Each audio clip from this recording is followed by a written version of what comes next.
Hey everyone. All right, another market update. It's just the 31st of July here. I want to discuss some of the big movements, interesting details within the vintage sealed product, and I'll touch on Pioneer a little bit, but mostly I like older boxes. That's what I watch, keep the most track of, so that's what we're going to discuss today. One quick note is the way I evaluate boxes, I tend to look at some key metrics, such as the expected value, which is if you were to open this box, on average, how much would the cards inside be worth if you sold them? The second one is set value. So if you add up all of the individual cards in the set, not what's in a specific box, but the unique cards in a set, how much does that add up to? And those two things kind of show you how iconic the set may be, how sought after it is, because that's what drives up the set value, as well as expected value shows how likely the set is to be peaking, how likely it is to hit an arbitrage situation where you can crack a box for a profit. In addition to that, I use some other metrics like, the quantity sold relative to the total inventory, and a few other things. So when I go through this list, though, you're going to hear EV and set value a little bit, and that's what I'm talking about. One of the first things I want to talk about is ABU old sets. Everything's up about 20%. Alpha, Beta, Unlimited expected values are up about 20% per box. I wish I had some Alpha, Beta, and Unlimited to show you here. Really strong gains on expected value. I've seen quite a few Alpha decks sell in the $45,000 range. So there's definitely a healthy market out there, despite some of the economic slowdowns and other issues. We're seeing some serious price gains there for expected value. Revised and 4th edition are both up about 10%. Dual lands are going crazy for Revised. I don't know if everyone's been keeping up with that, but it's just been probably almost up 30 to 50% just for the dual lands. This is 4th edition, obviously. All my Revised boxes are empty. And for 4th edition, Land Tax, Sylvan Library, some of those cards are starting to creep up. And 4th edition boxes have just exploded. I've seen them selling upwards of $800 a box. Just a few months ago, the end of 2019, you could get these in the mid sixes, pretty consistently. Another set. One interesting detail about 4th edition, it has one of the worst expected values of any set in Magic. It has, so if you take the expected value and divide it by, let's say, $800, you're going to get a ratio of about 0.14, which is just horrible. The only thing worse than that is 7th edition, which is 0.06. For comparison, Stronghold's almost 0.5, Alliance is almost 0.5, Mirrodin's 0.4, Revised is 0.2, Urza's ranges around 0.18, 0.19, so kind of interesting. I think 4th edition is exploding mostly because of how iconic it is. It still doesn't have enough value to justify its price. It's just an incredible set that everyone wants to open, and at $700-800 a box, it's still relatively affordable. Next interesting thing, Ice Age starter decks. About 4, 5, 6 months ago, these would have been about $550 for a brick of 10, and they are now selling in excess of $800 a piece. I've been selling individual bricks for $120 a piece on eBay, so that puts a net value on something like this when you pack it out at almost $1,200. So really big gains on Ice Age. Expected value is not great, but you get a lot of snow-covered lands, a lot of good stuff in there. Ironically, the strongest performing vintage set overall that's doubled in value is Fallen Empires.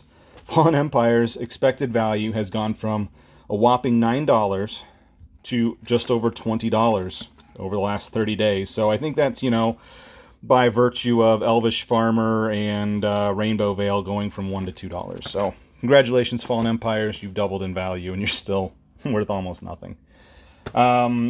Some other things, Legends, Antiquities, both up about 5%. There's some really undervalued sets in this range.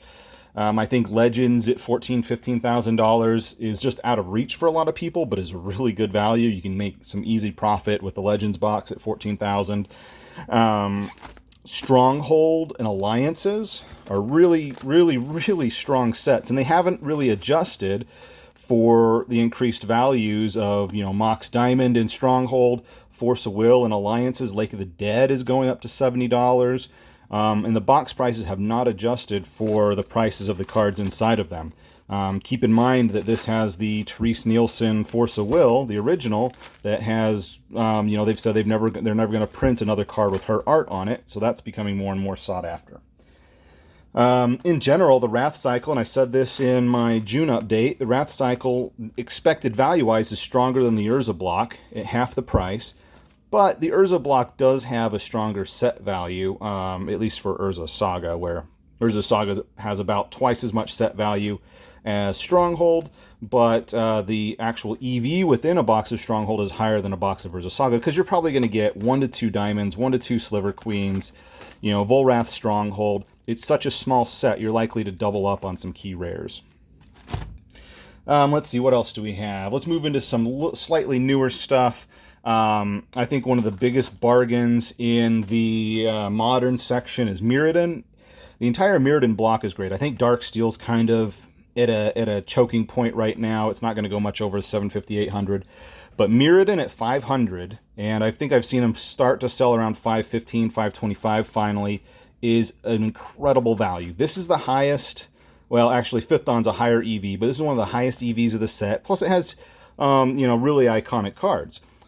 Fifth Dawn, the same way. Both of these have stronger EVs and stronger set values than Dark Steel and are just barely cracking the $500 mark.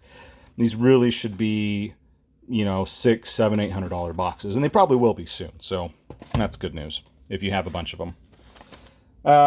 Not much else to talk about. That was some of the most interesting stuff. Mirage has held steady.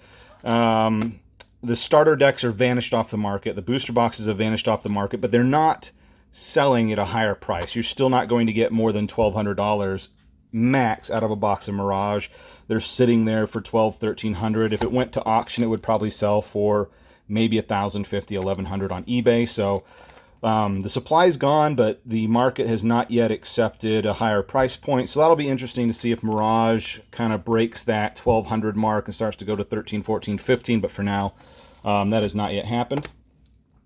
One of the most interesting things I've seen right now is War of the Spark, specifically the Japanese War of the Spark booster boxes. I went to run some numbers, and this month, War of the Spark Japanese booster box volume has increased by 5 times. They've sold 120 cases this month as opposed to about 20 cases over the last 2 months combined before that.